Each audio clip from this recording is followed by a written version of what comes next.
Vivek Ramaswamy stuns Glenn Beck in an interview in this most replayed viral moment where he claims that he is best positioned to revive Judeo-Christian values in America as a Hindu. If you like this type of content, my name is Aaron. I do Christian commentary on culture.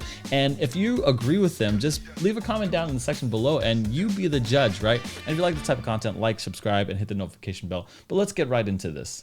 Complicated today. Were you at all concerned, or are you at all concerned, about the acceptance of a Hindu as the president of the United States? I say this as a member of the Church of Jesus Christ. Yeah. So that's not Christian enough for a lot of Christians. Have we passed that? You know, I think it depends on the person, right? I mean, whether you're a Christian or whether you're a person of a different faith. I understand this is a nation founded on Judeo-Christian values. And Glenn, I think I can say this with deep, honest conviction here. I share those same Judeo-Christian values more so than even many self-professed Christians across the country. I agree with that.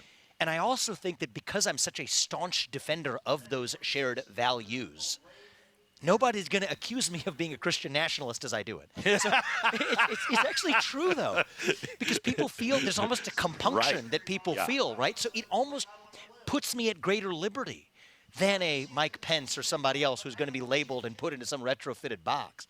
I'm making faith and family and individual hard work and nation. I'm making these values cool again for the next generation, actually. I think these are cool. Yeah. But my job is to actually reach that next generation with bringing those values and making them the values of progress for young people. And I think I can do that better because I'm younger, because my parents were immigrants to this country. No one's going to call me xenophobic or racist, not as easily at least. And yes, part of it is, yes, I'm a person of faith, but not raised in a tradition Christian household. I do have the benefit of having read the Bible thoroughly. I went to Catholic high school. Yep, absolutely. And I never felt like I was reading the Bible for the first time. Yeah. And I think that a lot of these are deep-seated in the tradition that I was raised in. Sacrifice, duty, the idea that God put us here for a reason. The true principles of America, the true principles, not the flag, the true principles are Judeo-Christian. Yes, they are. And so if you know this, you know the principles of the gospel. And we share those values in common. So I don't think that would be necessarily possible for an atheist, Glenn. I think that would be a difficult bridge, and my answer to your question would be no. But for somebody who believes in a single God and that we are one nation under God and who is raised in a household deeply with those values, but still having some of the latitude to drive this change in our culture, I actually think I'm maybe best positioned to revive those Judeo-Christian shared values in our next generation. You have a very bright future. Thank you, Glenn. It's Thank good you to see very you. much. Good to see you. All right, so there are two things I want to talk about. The easier one is he made a statement about having one God as a Hindu. And the second one does he share these values, and is he best positioned to promote that in America? Now, the first one, when I thought about Hinduism, I thought it was a God that was or a religion that was polytheistic, meaning a lot of gods. However, in the comment section, after I'm reading, people don't like being referred to as a religion, actually as a way of life. So I'm going to respect how they want to be called as a way of life. However, I honestly thought that it was polytheistic, but I guess Hinduism is monotheistic, and especially after some research, but that it manifests itself in multiple deities. And I'm not going to claim that I am an expert in this, but there is something to be said about believing in one God. And I think this gets into the values, but I just thought that was very interesting. Let me know in the comment section below if I'm right on course here. I'm certainly learning Hinduism as I go along here. But that leads into the second one, is if you believe in one God, what kind of values do you have? And does his perceived values align with the Bible? Now, I took a list here of all the values that was stated in this video. Maybe it's not an exhaustive list. We could be charitable about that. Maybe he has more of a bigger understanding of, but this is the things that he mentioned. He mentioned faith.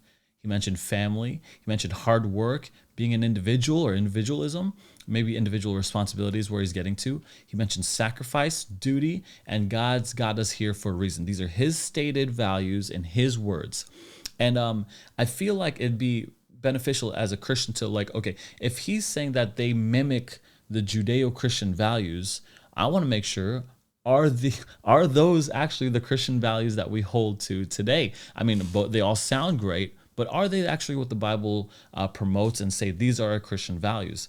And so let's just go down the list, right? If you think about what the gospel is, and they mentioned the gospel there. First, you have to start off with God. Like, if you believe in God, you can believe in at least these few things, right? You believe that God has a purpose in your life, right? Because if there's an all-creator God, he created you for a purpose. Like, you don't invent a hammer. You don't buy a hammer without the intention of hammering something. You don't make a tool. So you have a purpose in life if you believe that there's a God out there, right? And I think that's one of the big reasons why people rail against God, is because they don't want to be told or dictated their purpose. They want to determine their own purpose, or maybe they don't even want a purpose at all. Either way, I think that if you believe in a God, you can believe and should believe that you have a purpose in this life. If you believe in God, you also have a accountability to that God, a moral compass, as it were, to align with his moral compass, and so that you don't get punished, right? So if you believe in a God, you innately believe in sin, or at least morality, bad and good. And the Christians would say it's sin, and I would agree with that. And if you believe that people are sinners, that all people are sinners, this is the gospel now, this is biblical teaching. If you believe that everyone's a sinner, that means everyone is equal. So now your value is now that you see everyone is equal. Everyone is equal worth, equal value, equal standing in the middle, at the foot of God. Like, no one is higher, no one can boast, no one can make themselves better. So like racism's out, like belittling is out, right? All of that. Disrespect is out, because everyone is equal. You wouldn't disrespect someone who you don't think is an equal to you, right? And if you believe in sin and morality, then certainly you believe in punishment. This is the natural trajectory of believing in the gospel. You believe in punishment. We would say it's hell, but some kind of moral punishment. So you have to have some sense of a moral compass. Where that moral compass lies, we can all differ on, but at least some sense of moral compass. But if you also believe in God of the Bible, you believe in the gospel, you believe in Jesus Christ, what are the values that you could extract from that? And I think it's one of the biggest one is that Jesus sacrificed himself to die on the cross, to take our punishment, to forgive us, right? So there's two things that are there: sacrifice and forgiveness. And sacrifice is actually one of the things that he mentioned word for word. Vivek mentioned sacrifice, and then forgiveness. And forgiveness is an interesting value, because forgiveness is a value that's set forth for the future, right? You forgive, you believe in this value of forgiving others because you've been forgiven. And then you press forward into the future. So a lot of his talk into like, what happened in the history with racism and affirmative action and Black America and all this stuff, he's not really interested in that. He's interested in forgiving and moving forward, I think, as far as I've seen a lot of his content. Another values that the Christians hold, Judeo-Christians hold, is that it's the fruit of the Spirit, right? Love, joy, peace, patience, kindness, goodness, gentleness, mercy, self-control, all of it, right? And faithfulness. And if you believe in all that, you probably at least believe in civility, some form of civility. And he's certainly demonstrated that over and over again in some of the most harsh, antagonistic environments when he's walking. I mean, you can just Google like his interview with the Breakfast Club or whatever, and you'll see these are like, or Bill Maher or whatever. Vivek, he's getting bullied, and he's not letting them be easy, and he's standing his ground, and he's showing love and respect back. And so these are the values that I think Christians, at least these values that Christians hold. Do you think that those match? Like, I could see easily sacrifice and, God's got us here for a reason, and faith. But I'm just saying, like, do these match? Like family or individual or hard work? These are great values, but I'm not sure if they're distinctly Christian values. Maybe they are. Let me know in the comment section down below of what you think is his value system, and is he really truly positioned? Can a Hindu be truly best positioned as someone who promotes these Judeo-Christian values that you and I probably both share?